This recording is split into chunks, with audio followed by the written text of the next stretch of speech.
بسم اللہ الرحمن الرحیم حامدا و مصلیا ان اللہ و ملائکتہ یصلون علی النبی یا ایھا الذین آمنوا صلوا علیہ وسلموا تسلیما الصلاۃ والسلام علیک یا سیدی یا رسول اللہ وعلی آلک وصحبک یا سیدی یا خاتم الانبیاء والمرسلین۔ سورہ البقرہ کی آیت نمبر 15 سے آغاز کر رہے ہیں۔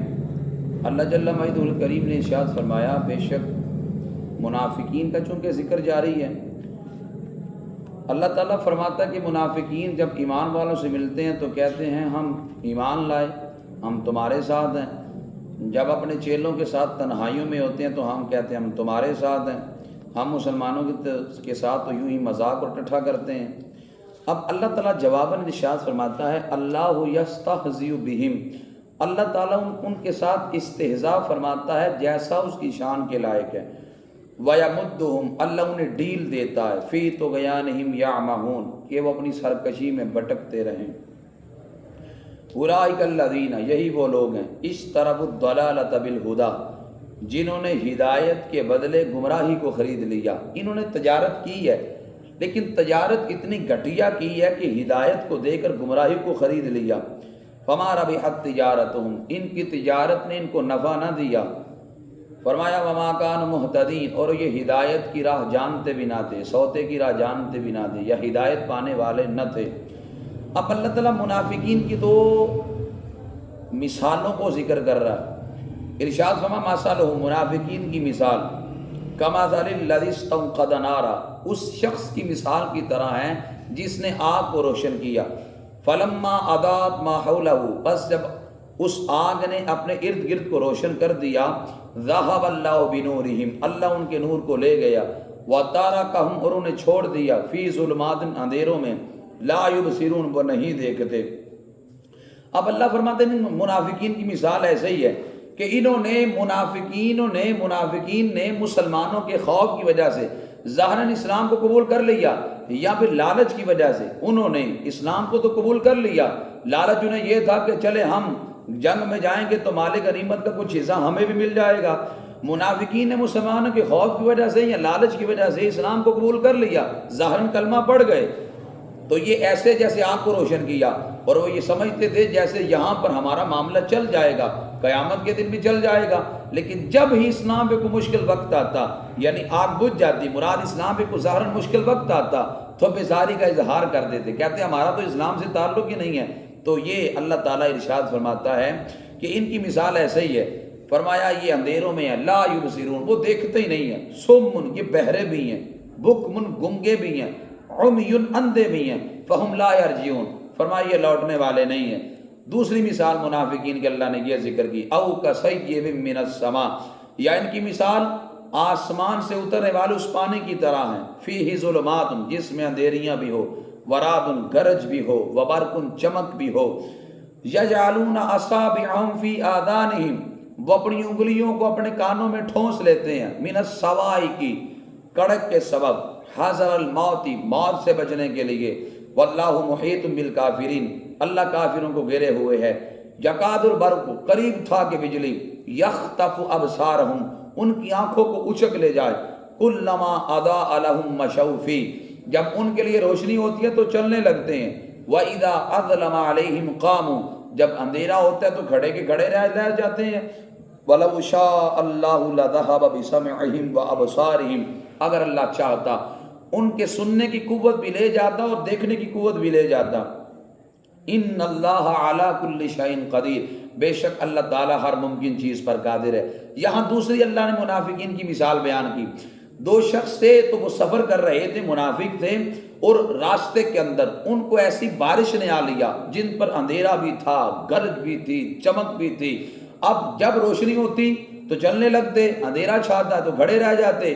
اب جب انہوں نے اتنی، اب دیکھیں کہ بارش ہوتی ہے جو عام بارش ہو، ایک وہ بارش ہوتی ہے جس میں اندھیری بھی ہو، گرج بھی ہو، وہ چمک بھی ہو، وہ بڑی ایسی بارش ہوتی ہے جو انسان کے دل کو پریشان سی کر دیتی ہے۔ منافقین صبر کرتے پریشان ہو گئے، وہ کہنے لگے اگر مالک ہم اطمینان کے ساتھ اپنے گھروں میں پہنچ گئے، ہم صبح جا کر تیرے سچے نبی کا کلمہ پڑھ جائیں گے۔ جب اللہ تعالیٰ نے انہیں سلامتی کے ساتھ گھر میں پہنچا دیا تو وہ صبح کو کلمہ پڑھ گئے۔ اب اللہ تعالیٰ ان کی مثال دیگر منافقین کو بیان کر رہا ہے۔ اب اس وجہ سے منافقین تک یہاں مسلسل 13 آیتیں منافقین کے بارے میں اتری ہیں۔ اب یہاں پہ میں ایک اور بھی اشارہ کرنا چاہوں گا، اللہ یستہزئ بہم ویمدہم فی طغیانہم یعمہون۔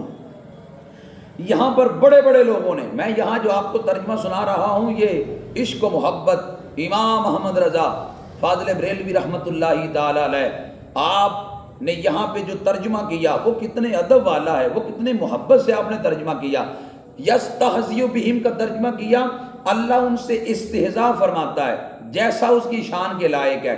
لیکن دیگر لوگوں نے یہاں پر کیا ترجمہ کیا، میں دیگر لوگوں نے جو قرآن مقدس کا ترجمہ کیا اس کی عکاسی بھی کرنا چاہتا ہوں، تاکہ ہمارے سادہ لوگ مسلمانوں کو پتہ چلے کہ وہ کس قدر ہمارے ایمانوں کے دشمن ہیں، وہ کس قدر ہمارے ایمانوں پہ حملہ کرنا چاہتے ہیں۔ وہ قرآن میں تو تحریف کر نہیں سکتے، قرآن کے معنی میں تحریف کر کر لوگوں کے ایمانوں سے کھلواڑ کرنا چاہتے ہیں، لیکن جب تک علماء حق موجود ہیں ان کی اس 2 نمبری کا وہ پردہ چاک کرتے رہیں گے اور مسلمانوں کو ان کی 2 نمبریوں سے آگاہ کر کر ان کو یہاں سے بچاتے رہیں گے۔ اب یہاں پہ اللہ یستہزئ بہم کا جو ترجمہ ہے انہوں نے کیا کیا سنیے گا۔ سب سے پہلے مودودی صاحب کا ترجمہ سنیں۔ مودودی کیا لکھتا ہے؟ اللہ یستہزئ بہم کا ترجمہ مودودی لکھتا ہے کہ اللہ ان سے مذاق کر رہا ہے، معاذ اللہ ثم معاذ اللہ۔ محمود الحسن دیوبندی وہ کیا لکھتا ہے؟ وہ لکھتا ہے کہ اللہ ان سے ہنسی کرتا ہے، معاذ اللہ۔ اللہ ہنسنے سے بھی پاک ہے اور اللہ تعالیٰ مذاق کرنے سے بھی پاک ہے۔ اور وحید الزمان غیر مقلدین کا مایہ ناز عالم ہے، وہ کہتا ہے اللہ ان سے دل لگی کرتا ہے، معاذ اللہ۔ اب دیکھو کس قدر رب کی شان کے اندر یہ ترجمے کے ضمن میں بےدبیاں کرتے ہیں۔ میرے امام محمد رضا نے کیا ترجمہ کیا؟ فرمایا اللہ ان سے استہزاء فرماتا ہے جیسا اس کی شان کے لائق ہے۔ اور یہ ایک مقام نہیں، کئی مقامات پہ ڈنڈیاں ان کی موجود ہیں۔ دوسرا مقام پارہ نمبر 9 ہے، آیت نمبر 30 ہے، اللہ فرماتا ہے وَيَمْكُرُونَ وَيَمْكُرُ اللَّهُ وَاللَّهُ خَيْرُ الْمَاكِرِينَ۔ اب یہاں پہ ترجمہ سنیں ان لوگوں کا، وحید الزمان کا بھی ترجمہ اور محمود الحسن نے بھی ترجمہ یوں کیا یہاں پہ کہ وہ بھی دعو کرتے ہیں، اللہ بھی دعو کرتا ہے، اور اللہ کا دعو سب سے بہتر ہے، معاذ اللہ۔ دعا کی نسبت اللہ کی طرف کر رہے ہیں، کس قدر رب تعالیٰ کی توہین کر رہے ہیں۔ اور آگے مودودی صاحب کا ترجمہ کرتے ہیں، وہ کہتے ہیں وہ اپنی چال چل رہے ہیں، اللہ اپنی چال چلتا ہے، معاذ اللہ۔ چال کی نسبت رب کی طرف کی ہے۔ میرے امام محمد رضا نے ترجمہ کیا کیا؟ اللہ حضرت فرماتے ہیں وہ اپنا مکر کرتے ہیں، میرا رب خفیہ تدبیر کرتا ہے، اور فرمایا رب کی خفیہ تدبیر سب سے بہتر ہے۔ کس قدر رب کی شان کا لحاظ کیا، رب کا ادب ملحوظ خاطر رکھا، اور کتنے ادب کے دائرے کے اندر رہ کر امام محمد رضا نے ترجمہ کیا۔ اور سورہ دہا کی یہ آیت مقدسہ وَوَجَدَكَ ضَالًّا فَهَدَىٰ، اب یہاں پر دیکھیں نبی علیہ السلام کی شان میں ترجمے کے ضمن میں کس قدر یہ بے ادبی کرتے ہیں۔ محمود الحسن دیوبندی وہ اس کا ترجمہ کرتا ہے حبیب رب نے آپ کو بھٹکا ہوا پایا تو آپ کو راہ دی، معاذ اللہ ثم معاذ اللہ۔ اور پھر ڈپٹی نذیر احمد وہ اس کا ترجمہ کیا کرتا ہے؟ وہ کہتا ہے تم کو دیکھا کہ راہ حق کی تلاش میں بٹک بٹک پھر رہے ہیں، پھر تم کو دین اور اسلام کا رستہ دکھایا، معاذ اللہ۔ اور مرزا حیرت غیر مقلدین کا بڑا عالم ہے، وہ کہتا ہے تمہیں گمراہ پایا، معاذ اللہ، پھر ہدایت دی۔ اور میرے اعلیٰ حضرت نے کتنا محبت کا ترجمہ کیا، فرمایا تمہیں حبیب آپ کو رب نے اپنی محبت میں خود رفتہ پایا تو آپ کو راہ دی، اللہ اکبر۔ کس قدر نبی علیہ الصلوۃ والسلام کے ادب کا لحاظ رکھا۔ اور یہ ایک مقام نہیں بلکہ دیگر کئی مقامات پر رب تعالیٰ فرماتا ہے وَلَقَدْ نَصَرَكُمُ اللَّهُ بِبَدْرٍ وَأَنْتُمْ أَذِلَّةٌ۔ یہاں تک بد عقیدہ لوگوں نے ترجمہ یہ کیا کہ حبیب رب نے تمہاری مدد کی جب کہ تم بدر میں معاذ اللہ ذلیل تھے۔ اب ذلت کی نسبت نبی علیہ السلام کی جانب بھی کی، صحابہ کرام کی طرف بھی کی۔ میرے امام محمد رضا نے کتنے خوبصورت انداز میں ترجمہ کیا۔ اللہ حضرت فرماتے ہیں حبیب رب نے آپ کی مدد کی میدان بدر میں، وَأَنْتُمْ أَذِلَّةٌ، جب کہ تم بے سر و سامانی کے عالم میں تھے۔ یقیناً تاریخ گواہ ہے، احادیث گواہ ہے کہ بدر کے اندر مسلمانوں کے پاس لڑنے کے لیے ہتھیار تک بھی نہ تھے، اپنا دفاع کرنے کے لیے ہتھیار تک بھی نہ تھے۔ اس میدان کے اندر رب نے مدد کی. اس وجہ سے ترجمہ پڑھو تو امام محمد رضا کا پڑھو. اس لیے امام محمد رضا کے پیچھے حضور کی نگاہ عنایت ہے. حضرت میاں شیر ربانی، میاں شیر محمد صاحب شرک پوری رحمت اللہ تعالی علیہ اعلیٰ حضرت کو ملنے کے لیے گئے. جب اعلیٰ حضرت کو ملنے کے لیے گئے تو اعلیٰ حضرت اپنے مریدین کو لے کر استقبال کے لیے باہر آئے. ولی کو پہچانتا ہے. چند دن میاں شیر ربانی وہاں پہ رہے. جب واپس آئے تو مریدوں نے پوچھا امام محمد رضا تھے، حضور بتائیں امام محمد رضا کا کیا کہنا. میاں شیر ربانی سے پوچھا امام محمد رضا کا کیا کہنا. جب سوال کیا تو میاں شیر ربانی رو پڑے، آنکھوں میں آنسو آ گئے. فرمایا یار احمد رضا کا کیا کہنا، پردے کے اس طرف احمد رضا بیٹھتا ہے، پردے کے اس طرف اللہ کے رسول بیٹھتے ہیں، اللہ کے رسول پڑھاتے جاتے ہیں، احمد رضا پڑھتا ہی جاتا ہے. یار جسے پڑھانے والے اللہ کے رسول ہو، مجھے بتائیں پھر اس کے قلم میں لغزش کیسے آ سکتی ہے، اس کا قلم پھسل کیسے سکتا ہے. اس لیے امام محمد رضا رحمت اللہ تعالی علیہ کے ترجمے کے اندر حسن ہے، رب کا ادب ہے، صحابہ کا ادب ہے، تاجدار انبیاء صلی اللہ علیہ وسلم کا ادب ہے. اس لیے یہ ترجمہ ہمارے ایمانوں کا ضامن ہے. تو اس وجہ سے ترجمہ امام محمد رضا کا پڑھو تو رب فرماتا ہے کہ بے شک یہ منافقین سم بہرے بھی ہیں، بکم گنگے بھی ہیں، عمیٌ اندھے بھی ہیں، فہم لا یرجعون، یہ لوٹنے والے نہیں ہیں. اس آیت کے ضمن میں صوفیاء فرماتے ہیں 3 چیزیں ایسی ہیں جو بندے کی دل کی آنکھ کو اندھا کر دیتی ہیں. اللہ تعالیٰ نے ہر انسان کو جہاں ظاہری آنکھ عطا فرمائی ہے وہاں دل کی آنکھ بھی عطا فرمائی ہے. 3 چیزیں ایسی ہیں جو دل کی آنکھ کو اندھا کر دیتی ہیں. نمبر 1 فرمایا اپنے اعضاء کو گناہوں میں مشغول رکھنا. جو بندہ اپنے اعضاء کو گناہوں کے اندر مشغول رکھتا ہے اس بندے کی جو دل کی آنکھیں وہ اندھی ہو جاتی ہے. انسان اپنے اعضاء کو جب اللہ کی اطاعت میں مصروف عمل رکھتا ہے تو پھر اللہ تعالیٰ بندے پر کرم فرماتا ہے، اس کا قوت حافظہ بھی بڑھتا ہے، اس کی زندگی کے اندر بھی برکت ہوتی ہے، معاملات کے اندر بھی برکت ہوتی ہے. اور جب وہ بندہ جو ہے اپنے اعضاء کو گناہوں میں مشغول کرتا ہے پھر دل کی آنکھ اندھی ہو جاتی ہے. نمبر 2 صوفیاء فرماتے ریا سے عبادت کرنا. جو ریا کی وجہ سے، نمود و نمائش کی وجہ سے عبادت کرتا ہے، فرما اس کا یہ عمل دل کو اندھا کر دیتا ہے. اس وقت اللہ ماشاءاللہ اکثر لوگوں کو بیماری لگ گئی ہے کہ میں جو کام کرتا ہوں میری شہرت ہو، میں جانا جاؤں، میں پہچانا جاؤں، لوگوں کے سامنے میرا نام ہو. آج کل تو مسجدوں میں ٹائل بھی صرف اس لیے لگائی جاتی ہے کہ ماتھے کے اوپر اصال ثواب کے لیے ہمارا نام لکھا جائے گا، چودھری صاحب، رانا صاحب، ملک صاحب لکھا جائے گا. ہم اللہ کی رضا کے لیے وہ کام بھی نہیں کرتے. اور اس وقت بلکہ حضرت عبداللہ بن مسعود تو فرماتے جو ریاکار ہے نا وہ مرنے کے بعد بھی ریا نہیں چھوڑتا. لوگوں نے کہا حضور اتنی عجیب تر بات، یہ جب بندہ مر گیا ہے اب ریاکار وہ کیسے کرے گا؟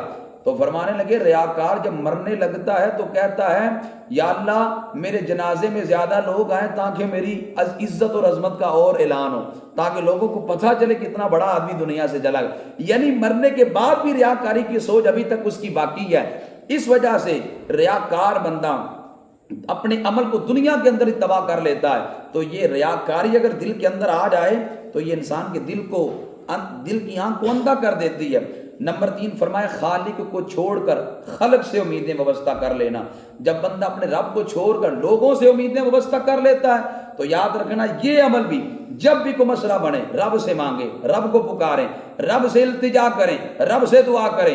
اگر ہمیں کوئی مشکل پیش آتی ہے تو ہم چل پڑتے ہیں دنیا داروں کے پاس، لوگوں کے پاس. اس لیے اقبال کہتے تھے ایک سجدہ جسے تو گراں سمجھتا ہے 1000 سجدوں سے دیتا ہے آدمی کو نجات. جو بندہ رب کے آگے ایک سجدہ کرتا ہے نا پھر در بدر کی ٹھوکریں اسے نہیں کھانی پڑتی. لیکن جو رب کے آگے ایک سجدہ نہیں کرتا، کبھی فلانے چودھری کے بعد، کبھی فلانے کے بعد، کبھی اس کے بعد اسے جا کر جھکنا پڑتا ہے. اس لیے اقبال کہتے ہیں کیوں منتیں مانگتا ہے اوروں کے دربار سے اقبال، وہ کون سا کام نہیں جو ہوتا نہیں تیرے پروردگار سے. کیوں جاتا لوگوں کے سامنے، اپنے رب کے آگے جھک، مصلی بچھا، رب سے مانگ، اللہ تعالیٰ تیرے لیے اپنے رحمت کے دروازے کھول دے گا. اس لیے یہ 3 عمل جو ہیں، ایک تو اپنے اعضاء کو گناہوں کے اندر مشغول رکھنا، نمبر 2 ریاکاری کرنا، نمبر 3 ارشاد فرمایا خالق کو چھوڑ کر خلق سے امیدیں وابستہ کرنا، یہ 3 عمل انسان کے دل کی آنکھ کو اندھا کر دیتے ہیں۔ جب انسان ان 3 چیزوں سے بچتا ہے، جہاں رب نے انسان کو ظاہری آنکھ عطا فرمائی، وہاں باطن کی آنکھ بھی جب کھلے گی پھر انسان کو اصل زندگی کا لطف آئے گا۔ تو اس لیے منافقین کی یہ 13 آیتیں جو ہے وہ ہم نے پڑھی۔ اب دعا کریں کہ اللہ تعالیٰ جو منافقین کی علامات ہیں ہمیں ان سے بچنے کی توفیق عطا فرمائے۔ اللہ ہم میں سے ہر ایک کو اپنی اصلاح کی کوشش کرتے رہنے کی توفیق عطا فرمائے۔ وما علیہ الا البلاغ المبین۔